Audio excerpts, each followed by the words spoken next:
কি এবার পাহাড়, সমুদ্র না জঙ্গল? ঘোরার মজা দ্বিগুণ হবে যদি থাকে মুখরোচক, আপনাদের সব সময় সফরসঙ্গী। মুখরোচক আপনাদের ভালোবাসায় জড়িয়ে ৭৫ বছর পেরিয়ে। অনেকে পাগলও বলেছে, অনেক বন্ধু কি রে পাগল হয়ে গেছিস, একা একা কথা বলিস।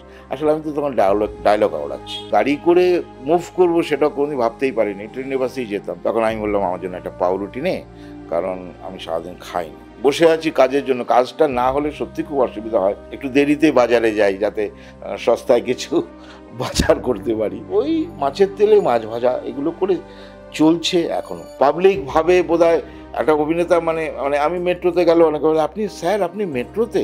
যোগ্য পারিশ্রমিকটা পান এত বছর কাজ করে। নিজে যদি ১২০০ টাকা মাসের শেষে মায়না পাই, সেখান থেকে মাকে কি দেবো আর নিজের খরচা কি করব। যাই হোক, আমি যদি আমার যোগ্যতা অনুযায়ী রেমুনারেশন চাই তাহলে আমি কাজ থেকে বাদ পড়ে যাব। একটা আর্টিস্টের যে মূল্যায়ন হওয়া উচিত সেই মূল্যায়নটা এখানে হয় না। পর্দায় তিনি নানান চরিত্র হয়ে উঠেছেন। পার্শ্ব চরিত্রে তার দাপট দক্ষতা ইতিমধ্যেই দর্শকদের খুব চেনা এবং পরিচিত। তিনি সত্যম মজুমদার। জগদ্ধাত্রীতে দীর্ঘদিন অভিনয় করেছেন এবং আমি যদি শুধু জগদ্ধাত্রীর কথা নাও বলি, কেয়া পাতার নৌকো থেকে শুরু করে এই যে জেনারেশনটা ধারাবাহিকের চুটিয়ে অভিনয় করে গেছেন। দাদা, প্রথমত যেটা বলার, যে আপনি নিজেই বলেছেন যে কাজের সংখ্যা কমে আসছে এবং দীর্ঘদিন ওই আমি যেটা প্রথমেই বললাম যে পার্শ্ব চরিত্র হলে ওই ৭ দিন ৫ দিনের চরিত্র থাকে এবং অনেক সময় সেই চরিত্র আবার অনেকটা দিনও যায়। এই যে এখন আপনি ২৭ বছর কাজ করছেন, একটু আগেই কথা হচ্ছিল, টলিগঞ্জ কতটা বদলেছে আপনার চোখে? আমি যখন এসেছিলাম তখন তো মানে শুধু দূরদর্শন ছিল আর আলফা বাংলা ছিল। পরবর্তীকালে ইটিভি এসছে। সেখানেই মোটামুটি শুরু করেছিলাম অলৌকিক, রহস্য গল্প, তারপর ক্রাইম ডায়েরি। তারপর আস্তে আস্তে দূরদর্শনের কিছু মেগা, মানে খেলাঘর বলে একটা ছিল, মানিক, এই ধরনের দিয়ে শুরু করেছিলাম। কিন্তু তখন যখন আসতাম যে আমরা কিন্তু মানে মানে আমাদের দাদা কাকা বাবা মামা বা মা বাবা কেউ এরকম নেই যে তাদের সূত্র ধরে এখানে এসেছি। টোটালটাই থিয়েটার বেস থেকে লড়াই করে যখন মনে করেছি যে আমি হয়তো অভিনয়টা করতে পারবো এই মিডিয়ায়, তখনই এখানে পদার্পণ করেছি। যেহেতু আমি মূলত নর্থের ছেলে, বেলঘরিয়ার ছেলে, সেই জন্যই এখানে এসেছি অনেক দেরিতে। কারণ আমি যার কাছে মানে নাটকের শিক্ষা পেয়েছি, শ্রদ্ধ মানে পথনাটকের জনক পানু পাল, তার যোগ্য সন্তান প্রদীপ পাল, তার হাতেই থিয়েটারের সূত্রপাত। তো সেখানে ওই পানুপাল তখন বয়সজনিত কারণে হয়তো উঠে বসে কিছু বলতে পারতেন না, কিন্তু অনেক সাজেশন আমাদের দিতেন। উনি বললেন যে আগে ঘর সামলাও তারপর বার সামলাবে। মানে ওনার কথার ইনার মিনিংটা বুঝেছিলাম যে আগে শিখতে হবে ভালো করে, তা না হলে ইন্ডাস্ট্রিতে এসে লাভ নেই। কারণ সাঁতার না জেনে পুকুরে নামা মানে বোকামো। তো সেটাই করে গেছিলাম, কন্টিনিউয়াসলি করে গেছিলাম। প্রায় মানে আমারও অনেক বন্ধুবান্ধব তখন ওই জননী, জন্মভূমি, তারপরে কুয়াশা যখন এইগুলো সিরিয়ালগুলো করেছে, আমাকে বলছে তুইও তো মুভ করতে হয়েছে। আমি বললাম না, আমার এখনও শেখার বাকি আছে, আগে শিখে নিই, তখন একবার মুভ করব। তারপর আমি ওদিকটা ভালো চিনিও না। যাই হোক, সেই করে কোনোভাবে বেলঘরিয়ারই একটি ছেলে, দাদা আমার, সেই প্রথম আমাকে ওই অলৌকিক, রহস্যগল্প এগুলোতে জোর করে নিয়েছে, চল একটা ছোটো ক্যারেক্টার করবি। তার পরবর্তীকালে ওনার আরেকটা স্বাগত দাশগুপ্ত, উনি মারা গেছেন, ওনার একটি কাজেও আমি সরাসরি উনি আমাকে যোগাযোগ করেছিলেন। সেই থেকেই শুরু। তখন মনে হলো যে হয়তো আমিও পারবো। এবং তখন যখন আসতাম তখন কিন্তু আমরা যখন লড়াই করেছি, আমরা প্রোগ্রামারকে ছবি দিয়েও কিন্তু আমরা রেসপন্স পেয়েছি। কিন্তু আজকে যে পটভূমিটা হয়ে দাঁড়িয়েছে তাতে মনে হচ্ছে প্রোগ্রামার কেন, একজন ডিরেক্টর, অ্যাকচুয়ালি এপিসোড ডিরেক্টর, মূল ডিরেক্টর থাকে না, এপিসোড ডিরেক্টর থাকে প্রত্যেকটা সিরিয়ালে, সেই ডিরেক্টর বা হাউসেরও অনেক সময় সেই ক্ষমতা থাকে না কারোকে সিলেক্ট করবে। টোটালটাই দেখেন, মানে একটু বড় চরিত্র হলেই সেটা চ্যানেল হ্যান্ডেলিং করে এবং চ্যানেলের পরে কিছুটা করে হাউসের মাথা যারা আছে তারা। আর প্রোগ্রামার বা অন্য কারোর মাধ্যমে যদি সুযোগ পেতে হয় কাজের, রেয়ার, যদিও হয়, যদি চেনা মুখ বলে হয়তো আমি বা আমার মতো অনেক শিল্পী আছে তারা পান, কিন্তু যারা নতুন একেবারে তাদের পক্ষে খুবই চাপের। তো সেখানে প্রোগ্রামারের হাতে সেই ধরনের কাজগুলো থাকে, এইরকম ক্যামিও ক্যারেক্টার কি 2 দিন 3 দিন কি ভিড়ের কোনো ক্যারেক্টার, কারণ সে তো, তারও দোষ নয়, সেও তো জানে না যে এই চরিত্রটা কীরকম অভিনয় করতে পারবে, আমাকে স্যাটিসফাইড করতে পারবে কিনা, বা আমার সিরিয়ালটাকে ঠিকঠাক জায়গায় পৌঁছবে কিনা, তার জন্য অনেক সময় নষ্ট হবে কিনা, প্রচুর মানে না জানলে হয় এনজি ভেঞ্জি করে ফেলে। যে যাই হোক, সেই কারণে তাদের মানে ছোটোখাটো ক্যারেক্টার দেওয়ারই ক্ষমতা থাকে, কিন্তু আজকে যেটা সেই ক্ষমতা তাদেরও নেই। আজকে যার জন্যে এবার মানে খুব রেপুটেড, মানে আমাদের কিছু মুখ চেনা আর্টিস্টরা হয়তো চেষ্টা তাগিদ করে এত লড়াই, এত মানে হাউস হয়েছে ঠিকই, এত সিরিয়াল বেড়েছে ঠিকই, কিন্তু আর্টিস্টের সংখ্যক অনেক বেড়ে গেছে। সেই কারণেই লড়াইটা অনেক বেশি কঠিন হয়ে পড়েছে। মানে নতুনদের পক্ষে তো কাজ পাওয়া খুবই চাপের। আমাদের পুরনোদের তাও মানে চেয়ে চিনতে অনেক সময় কাজ পাই না বলবো না, কারণ এরাই তো ডাকে। কারণ আমাদের সত্যি কথা বলতে আমরা যেহেতু ছোটোখাটো চরিত্র করি, চ্যানেলের যে লোকগুলো আছেন, ইপি আছেন বা মাথা আছেন, তাদের সঙ্গে আমাদের তো সেইভাবে বন্ডিং হয় না। ওনারা ওই যারা মানে মেন ক্যারেক্টার ওই গল্পের, তাদের সাথেই ওঠা বসা করেন, তাদের সাথেই কথোপকথন করেন। আমাদের মতো আর্টিস্টের সঙ্গে কথোপকথন খুব রেয়ার হয় তাদের, মানে হয়ই না বলতে গেলে। চেয়ে যদি হয়তো আলাপ করতে গেলাম, হয়তো একগাল হাসলো, কিন্তু উনিও হয়তো আমাকে ঠিকঠাক চেনেন না, সেই কারণেই সেই রেসপন্সটা পাই না। সেই কারণে এখন কাজ পাওয়া সত্যি খুব চাপের। তথাপি আমার যেহেতু মানে এই অভিনয় ছাড়া আমি অন্য কিচ্ছু জানি না, পারি না। আমি থিয়েটার একমাত্র করেছি, থিয়েটার অভিনয় শিখেছি। সেই সময় মানে আমার শিক্ষাগত যোগ্যতা খুব মানের নয়, মানে খুব হাই এডুকেটেড ছেলে আমি নই। সেই কারণে খুব ভালো চাকরি, রেলের চাকরি, ব্যাংকের চাকরি বসার মতো যোগ্যতাই হয়তো আমার নেই। অ্যাপ্লিকেশান করতে গেলেও তো একটা ন্যূনতম যোগ্যতা থাকে তার রেজাল্টের, সেটাও হয়তো নেই। কোনো রকমভাবে পাস করেছি, কারণ আমি খুব সাধারণ ঘরের ছেলে। কারণ প্রাইভেট টিউটার দিয়ে পড়াশোনা করাও সেইভাবে আমার পক্ষে চাপের ছিল আমার পরিবারের। সেইভাবেই মানুষের বন্ধুবান্ধবের সাপোর্টে বা পাড়ার কিছু সিনিয়র ব্যক্তি তারা বিনা পয়সায় আমাকে অনবরতে পড়িয়েছেন। সেইটুকুর মাধ্যমে যতদূর এগোনো যায় সেটুকুই এগিয়েছি। তারপরে যখন থিয়েটার করতাম মানে বেলঘরিয়াতে অনেক দলগুলি করেছি।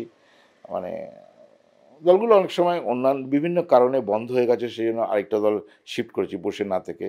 কারণ একটা চকচকে ছুরিও যদি ব্যবহার না হয় তার জং ধরে যাবে।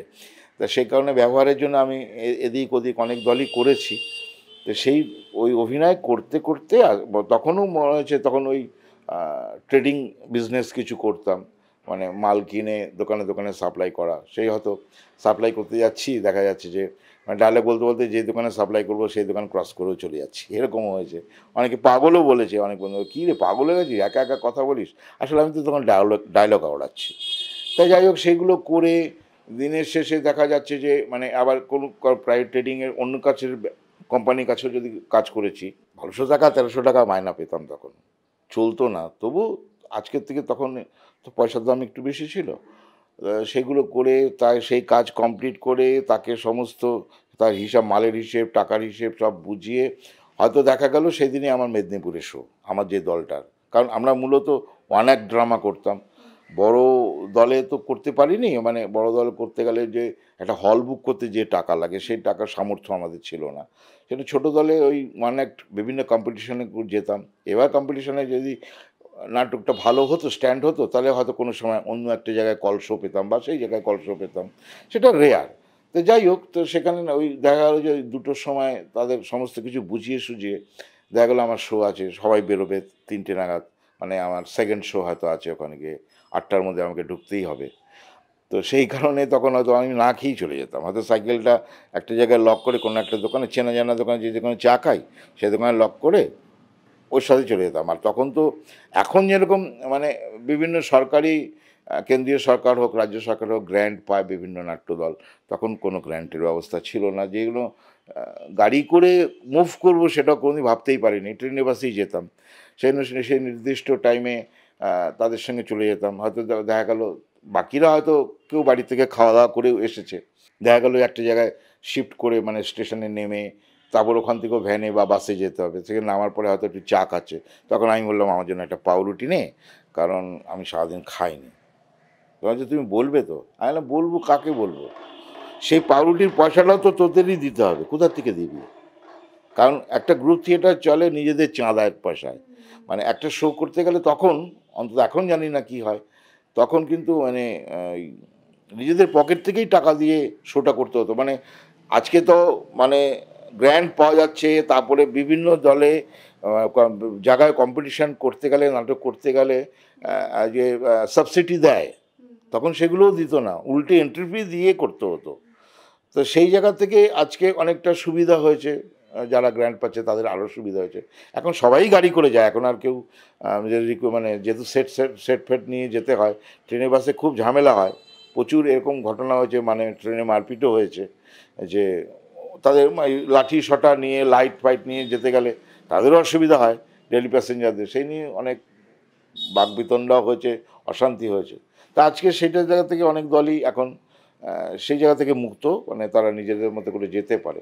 এইভাবেই আর কি চলেছে আমার থিয়েটার। এখনও থিয়েটারটা করছি, যেহেতু মঞ্চে ধরে যাবে। এখন আমি যেহেতু নর্থে ছিলাম, এখন সাউথে এসেছি। সাউথে এখানে Kalipur acting lovers theatre, KLT, নরোত্তম প্রসাদ শীল উনি কর্ণধার, ওনারই দলে এখন আমি অভিনয় করি। প্রায় 8-9 মাস হয়ে গেল। তার মধ্যে 2খানা শো অলরেডি হয়ে গেছে। আবার আমাদের আগামী শো আছে ওই শিশির মঞ্চে 14 তারিখে। 8-9 মাস কাজ নেই ধারাবাহিকে, সে অর্থে 2-1 দিন 3 দিন 5 দিনের কাজ হয়েছে ছোট ছোট। এই সময়টা সারভাইভ করা কতটা কঠিন হয়ে যায়, সেটা অর্থনৈতিক দিক থেকে হোক বা এই পারিবারিক একটা তো দায়িত্ববোধ সকলের রয়ে গেছে। ভীষণভাবে সেটা হয়েছে, কারণ ব্যাপারটা হচ্ছে আমাদের একটি ছেলে মানে টাচুট, যে সে একটা সার্ভিস করে, HDFC-তে একটা কাজ করে, শ্যামবাজার ব্রাঞ্চে কাজ করে, কিন্তু সেও যে টাকাটা পায় সেই টাকাটা এখন এই মুহূর্তে তাকেই পুরোটা টানতে হচ্ছে। এবার সেইখানে আমি যেহেতু বালি মানে কলকাতা মানে নর্থের বালির যে আমার বেলঘরিয়া থেকে আবার বালিতে যে আমার যে স্ত্রীর যে ফ্ল্যাটটা ছিল, সেই ফ্ল্যাটটা যেহেতু ম্যাক্সিমাম ওর মা বয়স্ক ছিল বলে মায়ের সঙ্গে থাকতো, আমাকেও মাঝে মাঝেই ওখানে থাকতে হতো। যাই হোক, সেই ফ্ল্যাটটা বিক্রি করে কাজের সূত্রেই, কাজ একটু যাতে বেশি করে পাবো সেই কারণেই টালিগঞ্জ মুখী হয়েছি। তো ভাড়া থাকতে চাইনি, ভাড়া থাকতে গেলে 1 বছরের চুক্তিতে থাকা, আবার বারবার শিফটিং একটা খরচা, তাই ভেবেছিলাম একটা ছোটোখাটো বাড়ি যদি পাই।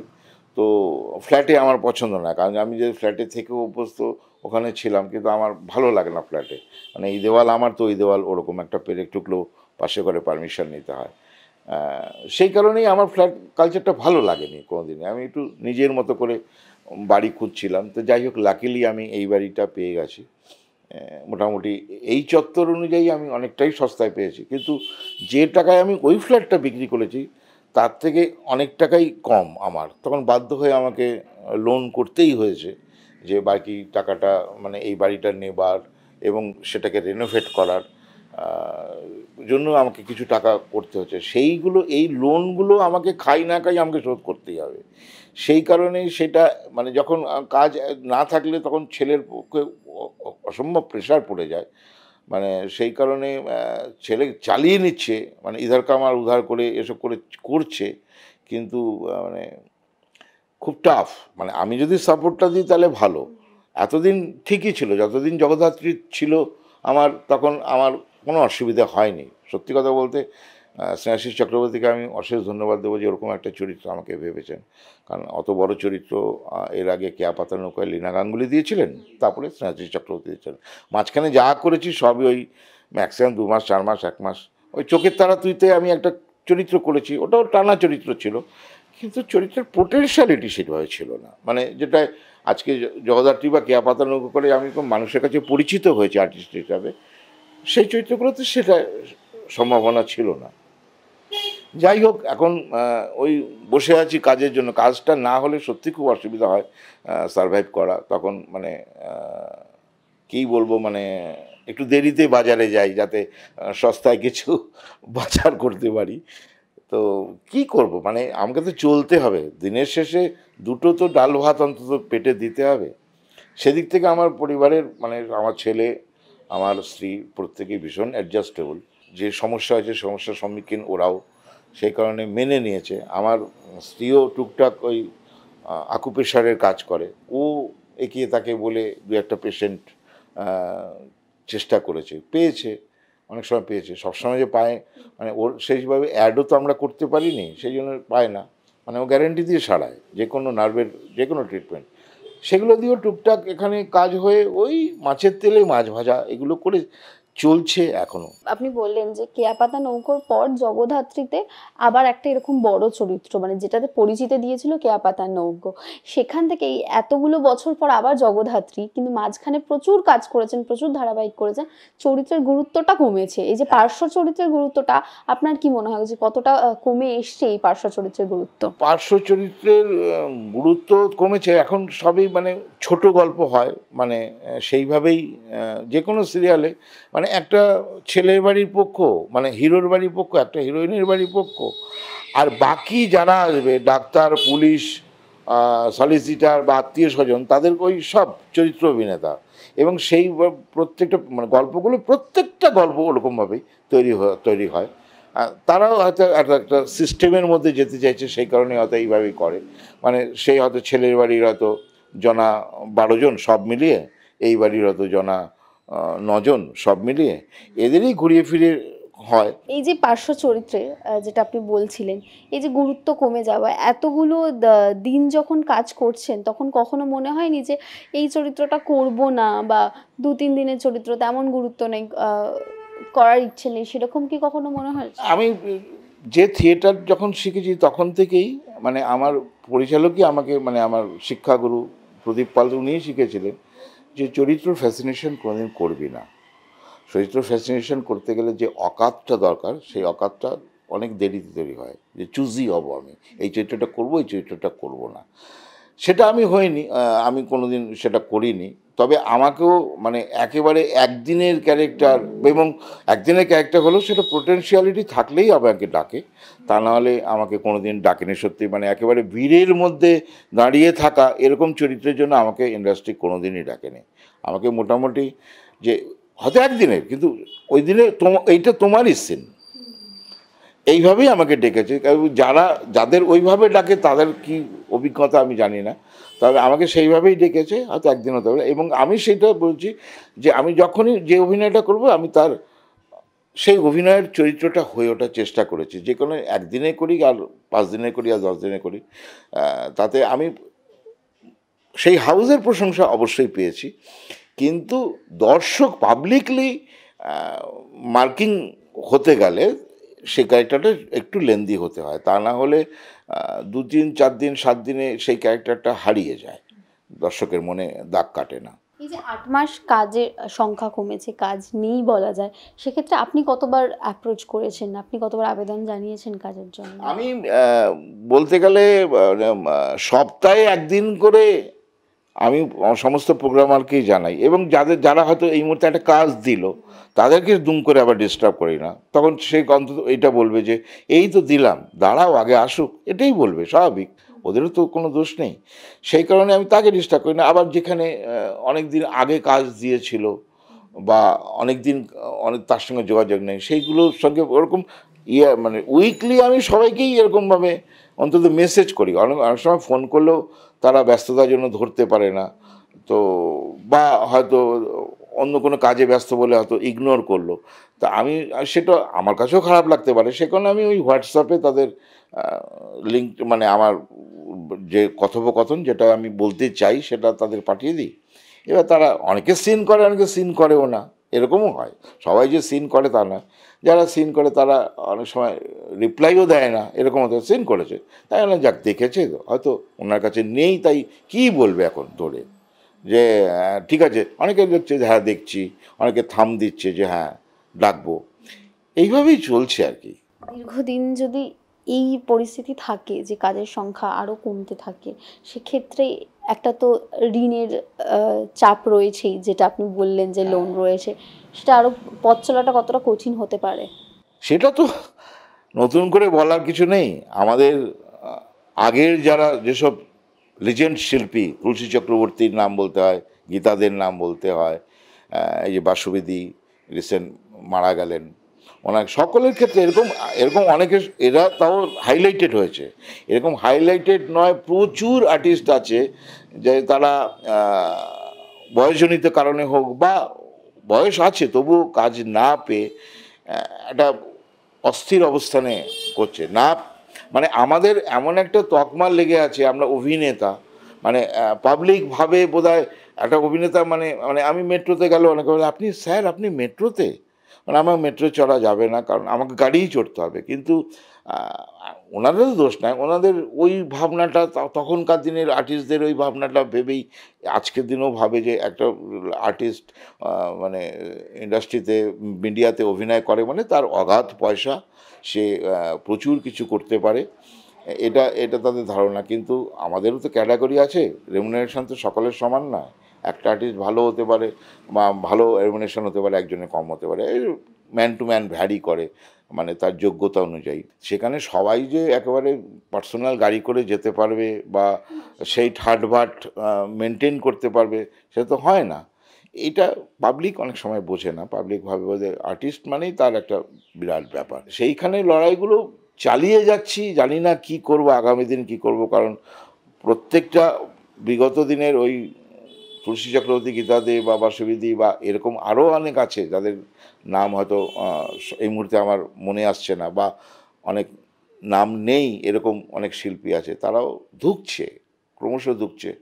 আমি মানে মানে মানে এটা যদি হতো, আমি জানি না এটা কোনোভাবে সম্ভব কিনা বা অন্যান্য রাজ্যে অন্যান্য দেশে হয় কিনা, যে একটা নির্দিষ্ট বয়সের পর, মানে যাদের বয়স আছে এখন ঠিক আছে, একটা নির্দিষ্ট বয়সের পর যদি ন্যূনতম ডাল ভাত খাওয়ার জন্য যদি একটা পেনশন চালু হয়, মানে 60 ঊর্ধ্ব আর্টিস্টদের জন্য, তাহলে কারণ শেষ জীবনে মানে যত বয়স বাড়বে তত তার রোগ ব্যাধিতে আকৃষ্ট হবে, সেগুলো ট্রিটমেন্ট করে খাদ্যের টাকা জোগাড় করে সব কিছু মেনটেন করে তাদের বেঁচে থাকাটা সত্যিই খুব দুর্বিষহ ব্যাপার। সেইখানে যদি কোনোভাবে সরকার, সে যে সরকারই আসুক বা বর্তমান যে সরকার আছে, তার সকলের উদ্দেশ্যে আমার ব্যক্তিগতভাবে আবেদন যে যদি এটা কোনোভাবে পসিবল করা যায়। তো আমি শুনছিলাম আমি যে এর মধ্যেই মানে শুধু আমাদের আর্টিস্ট বলে নয়, 60 ঊর্ধ্ব সমস্ত মানুষের জন্যই একটা আসছে, যেটা অন্যান্য রাজ্যে বা অন্যান্য দেশে আছে, ভলেন্টিয়ার্স দের মানে বুটশিয়ান ভলেন্টিয়ার্সদের জন্য একটা ব্যবস্থা, যেরকম ট্রেনে বাসে যে সংরক্ষণ আছেই, তার সাথে সাথে ট্রিটমেন্টে, ব্যাংকে স্পেশাল লাইন বয়স্কদের জন্য, তারপরে ট্রামে বাসে গাড়িতে সিট, এবং সে অগ্রাধিকার পাবে, এবং তার ন্যূনতম চিকিৎসার জন্য একটা কিছু ভাবনা এরকম চলছে, আমি শুনেছি, জানি না বাস্তবায়িত কবে হবে। হলে কখনো এই সমস্যার সম্মুখীন হয়েছেন যে দীর্ঘদিন কাজ নেই? না, তখন আসলে যখন আমার টিনেজ ছিল, মানে আমি যতক্ষণ মানে মানে বিবাহিত জীবনে আবদ্ধ হয়নি, যখন মানে তখনও পর্যন্ত মানে বাবা সরকারি চাকরি করতেন, খুবই 4th ক্লাস স্টাফের কাজ করতেন, ডি গ্রুপের। যাই হোক, সেটাতে বাবার মৃত্যুর পরেও মা পেনশন পেয়েছে, চালিয়ে নিয়েছে মা।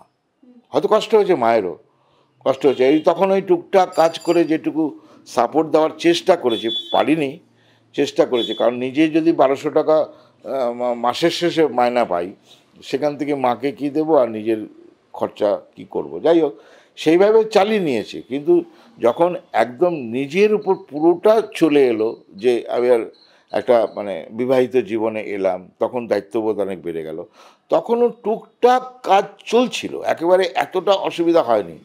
এই লকডাউনের পর থেকেই মানে ব্যাপারটা এরকম হয়েছে, মানে লকডাউনের পরে দীর্ঘ 8 মাস এরকম বসেছিলাম। তারপরে এই স্নেহাশিস চক্রবর্তীর কাছে আমি গিয়ে বলেছিলাম, উনি আমাকে এরকম বলছে চিন্তা করবেন না, হয়ে যাবে কিছু একটা ব্যবস্থা। তারপর ওরকম একটা অপরচুনিটি উনি আমাকে দিয়েছেন। তো সেইখানে সেটা করতে তখন ঠিকঠাক ছিল, কিন্তু এখন বর্তমানে কাজগুলো নেই বলে অসুবিধা হয়ে যায়। যদি আমার দরকার নেই, আমাকে মেজর ক্যারেক্টারও দরকার নেই, কিন্তু আমার রেগুলারলি অন্তত মাসে যদি অন্তত 10টা দিন কাজ হয় আমার, আমি তাতেই চালিয়ে নিতে পারবো। কিন্তু সেইটুকু যদি না হয় তাহলেই অসুবিধা হয়ে যায় সবারই, হয়তো আমি বলে না, সমস্ত আর্টিস্টেরই। মানে আজকে সত্যি কথা বলতে গেলে একটা মেগা সিরিয়ালে যে বড় বড় বিগ বিগ আর্টিস্ট আছে, স্বনামধন্য লোক, শ্রদ্ধেয় লোক, তাদের কাজও যেরকম ভালো, তাদের অনেক পুরনো দিন তাদের রেমুনারেশনটাও ভালো, কিন্তু দেখা যাচ্ছে সেখানে আমার রেমুনারেশনটা অনেক ফারাক তার সাথে। এবার দেখা যাচ্ছে বাজারে যে জিনিসটা আমি কিনতে যাচ্ছি সেটা উনি যে দাম দিয়ে কিনছে, আমাকেও কিন্তু সেই দাম দিয়ে কিনতে হচ্ছে। তাহলে আমি ওনার সাথে আমাকে গোলালে কী করে হবে? এবার ওনার তাহলে তারপরেও হয়তো যার যেরকম আয় তার সেরকম ব্যয়, তার লাইফস্টাইলটাও অন্যরকম। হয়তো দিনের শেষে দেখা যাবে ওনার কাজ না থাকলে উনিও আমার অবস্থাতেই আসবেন। কারণ আমি যেভাবে লাইফস্টাইলটা করি, আমি যদি আজকে 50 টাকা দামের চাল কিনি, উনি হয়তো 65 টাকা দামের চাল খান, কারণ ওনার লাইফস্টাইলটা উনি তৈরি করে নিয়েছেন। তো ওনার যদি কাজ না থাকে ওনারও ওই একই অবস্থা হবে। যোগ্য পারিশ্রমিকটা পান এত বছর কাজ করে? এটা তো মানে বলাই বাহুল্য, কারণ এটা বলা চাপ। কারণ আমি যদি আমার যোগ্যতা অনুযায়ী রেমুনারেশন চাই তাহলে আমি কাজ থেকে বাদ পড়ে যাব। মানে আমার না, কারণ আমার ওই টাকায় যে টাকা আমি চাইছি সেই টাকার থেকে অনেক কম টাকায় বা হাফ টাকায় যদি সে আর্টিস্ট পেয়ে যায়। কারণ মূলত এই লকডাউনের সময় থিয়েটার কর্মীরা প্রচুর ঢুকেছে, যারা থিয়েটার কর্মীদের তো পকেট থেকে পয়সা দিয়ে অভিনয় করতে হয়, সেখানে তারা যখন এখানে আসছে, তারা যখন ওই 1000, 1200, 1500 টাকা পাচ্ছে, তাদের কাছে সেটা অনেক। এবং সে যদি মানে দেখা যাচ্ছে যে ওনার যে চাহিদা, মানে একটা হাউসের যে অভিনয়টা, সেই অভিনয়টা যদি তারা দিতে পারে, তাহলে সে কেন আমাকে বেশি টাকা দিয়ে নেবে? হয়তো সেই যুক্তিতেই আমাদের বাদ দেয়। আজকে মানে নাম করবো কিনা জানি না, তুলিকা দিয়ে আজকে যাত্রায় গেছে।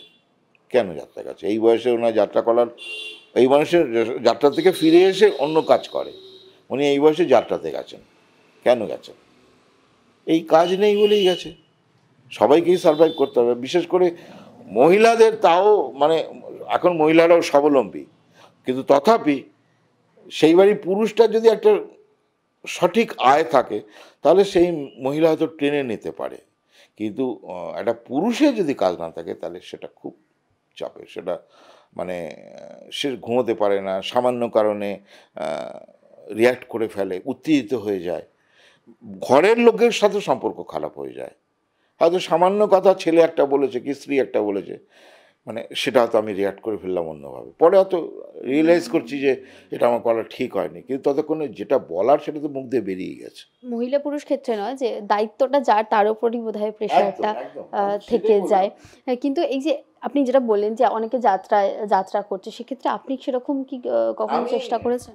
আমি অ্যাকচুয়ালি সব মিডিয়া সবার জন্য নয়। আমিও যাত্রায় যে যাইনি তা নয়, একবার মিডিয়া দেখার জন্য বহু বছর আগে একবার গিয়েছিলাম আমি। তাতে ওখানে কষ্টটা আরও বেশি। আজকে এখানে একটা শুটিংয়ে চেয়ে চিনতেও হোক একটা কাজ পেলে, সে যদি সকালে কল টাইম থেকে রাত্রেবেলায় তাকে ছাড়ে, তার দুবেলা খাওয়া, এসি রুমে বসা, এসি ফ্লোরে অভিনয় করা, এই যে সুবিধা এবং যে ক্লাসিফিকেশান আর্টিস্ট টু আর্টিস্টের সঙ্গে যতটা হয়, যারটাতে অনেক দ্বিগুণ বেশি।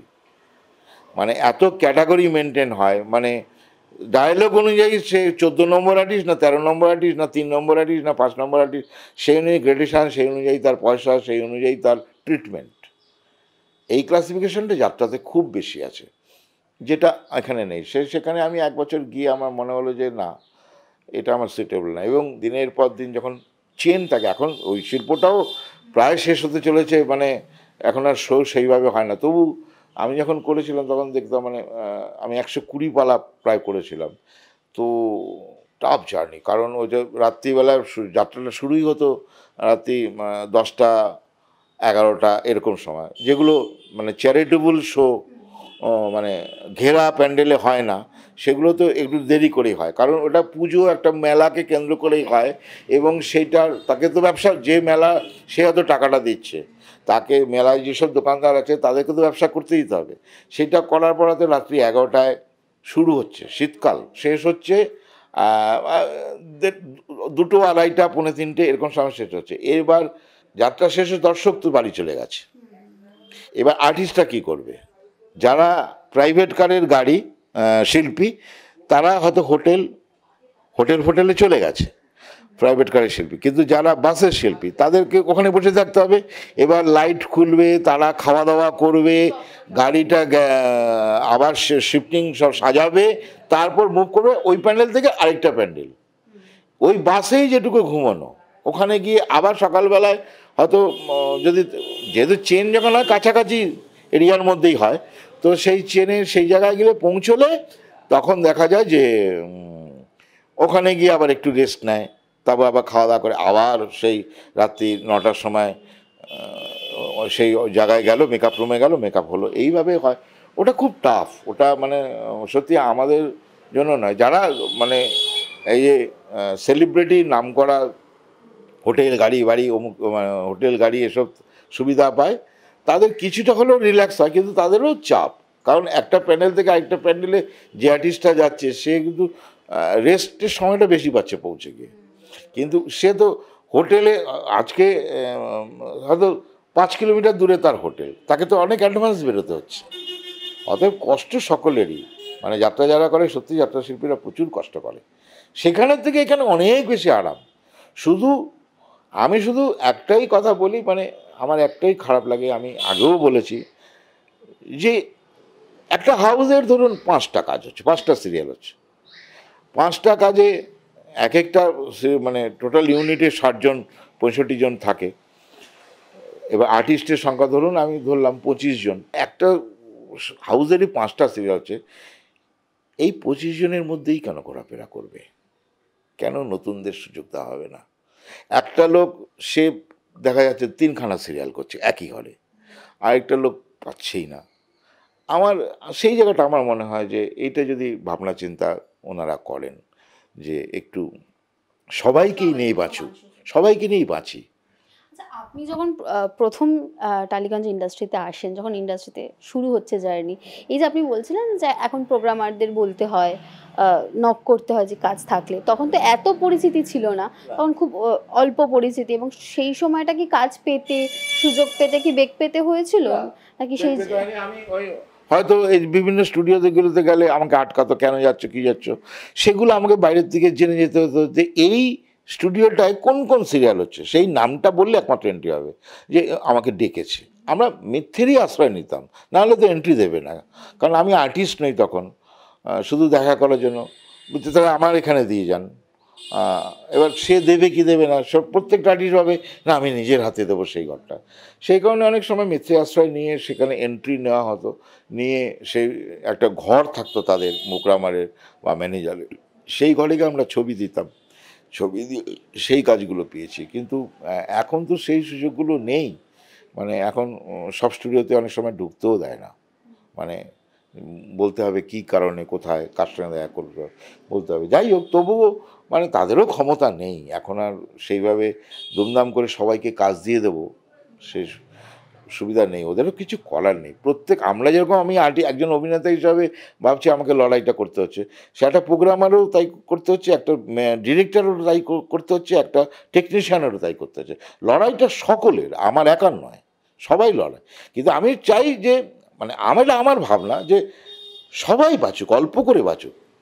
একজন শীর্ষে পৌঁছবে, আরেকজন না খেতে পেয়ে মারা যাবে, সেটা যেন না হয়, সবাই যেন বাঁচতে পারে, সবাইকে নিয়ে চলতে পারে, এইটাই চাইছি। কাজের অভাব বা কাজ না থাকে, অনেকে বিকল্প পদ্ধতিটা বেছে নেয়, কেউ ব্যবসা, কেউ অন্য কোনো কিছু শুরু করছে, সেক্ষেত্রে আপনার কোনো ভাবনা রয়েছে?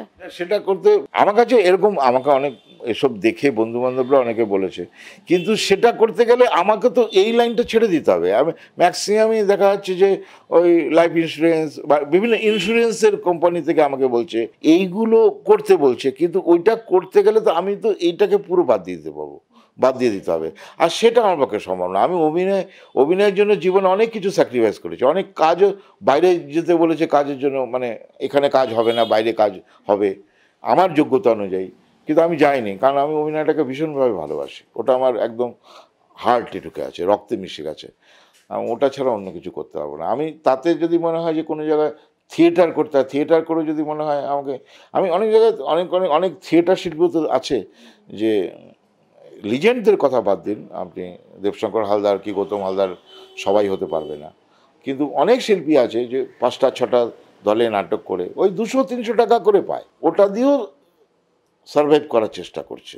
এখানে কাজ পাচ্ছে না, কি করব, 5টা দলে অভিনয় করব, এভাবে করছে। ওরকম যদি হয় তাহলে আমি করতে রাজি আছি, কিন্তু অভিনয় ছাড়া অন্য কিছু আমার পক্ষে হবে না। তাও আমি দেখছিলাম ইউটিউবের মাধ্যমে ওই যে মোমবাতি তৈরি করা, ওই করা যেগুলোর মানে ড্যামেজ হবে না, মানে মোমবাতি জমে গেল আবার সেটাকে গলা যাবে, সেরকম ব্যবসা যদি নিজে ঘরের মধ্যে যদি করতে পারি, সেটা করতে গেলে তার মার্কেটিং আছে, অনেক ব্যাপার আছে। দুম করে আমি তৈরি করলাম, সেই মালটা প্রোডাক্টটা বাইরে নিয়ে নেবে, এটা হয় না, তার জন্য একটা মার্কেটিং ব্যাপার আছে। তারপরে ইন্ট্রোডিউস করতে হবে আমি করছি এটা, আর 10টা লোকের থেকে সেই কম্পিটিশান, যে যদি 5 টাকা নেয় আমাকে তাহলে 3.5 টাকায় দিতে হবে কি 4 টাকায় দিতে হবে, তবে তো আমার থেকে নেবে, কেন নেবে তাহলে? সেইখানেই ভাবছি যে সেই ক্যাপিটালটা তো নেই। আমি যে একটা ব্যবসা করতে গেলে এখন মিনিমাম ন্যূনতম এইটুকু আমি ছোটোবেলায় শুনেছিলাম 3টে ক্যাপিটাল লাগে। একটা ক্যাপিটাল সবসময় মার্কেটে পড়েই থাকে, একটা রানিং চলছে, আরেকটা এই কাঁচা র মেটেরিয়ালস কেনা দেয় না, তো সেই ক্যাপিটাল কোথায় আমার কাছে? এত বছরের কেরিয়ার, যেই কটা কথা আপনার থেকে শুনলাম যে সেলসেরও কাজ করেছেন এবং অনেক কিছু স্যাক্রিফাইস করতে হয়েছে, তবুও যদি বলি যে এই 27 বছর ইন্ডাস্ট্রি কি দিল আপনাকে আর কি পেলেন না? পেলাম না মানে সেটা আমার ক্ষেত্রে নয়, সবার ক্ষেত্রেই, মানে মূল্যায়নটা হয় না। একটা আর্টিস্টের যে মূল্যায়ন হওয়া উচিত সেই মূল্যায়নটা এখানে হয় না, কোনোদিনই হয়নি, আগেও হয়নি, মানে এটা আজকে বলে নয়, কোনোদিনই হয়নি। অনেক প্রত্যেকটা শিল্পী যে সমস্ত স্তরে, শুধু আমি অভিনেতা হিসাবে নয়, মানে যারা গান গেয়েছেন, যারা আবৃত্তিকার, যারা অডিওর অন্য কাজ করেন, আর্টির হাতে আঁকা, প্রত্যেকেতে একই অবস্থা, সেই তার যোগ্যতা অনুযায়ী মূল্যায়ন কোনোদিনই হয়নি, জানি না কোনোদিন আর হবে কি না। কিন্তু আমি ওইসবও চাই না, আমি কিচ্ছু চাই না, আমি শুধু চাই যে আমরা সবাই মিলে বাঁচি, সবাই একটু একটু অল্প অল্প কাজ করুক, আমার দরকার নেই। বললাম না যে আমার হয়তো 10 দিন আমি চাইছি, 10 দিন না হোক, আমার 7 দিন হোক, আমি চালিয়ে নেব সেই কাজটুকু, মানে আমাদের যোগ্যতা অনুযায়ী আমাদের দিক সবাইকে, যারা আমার মতো অনেক শিল্পী টেকনিশিয়ান বসে আছে, এবং আপনারা মিডিয়ায় কাজ করছেন, আপনাদেরও এই লড়াই আছে, প্রত্যেকের লড়াই আছে, কোথায় লড়াই নেই? তো সেইখানে মানে যাতে সবাই বেঁচে থাকতে পারে, সবাই তো বাঁচার অধিকার আছে, এইটুকু আমার বলার, আর কিছু নয়।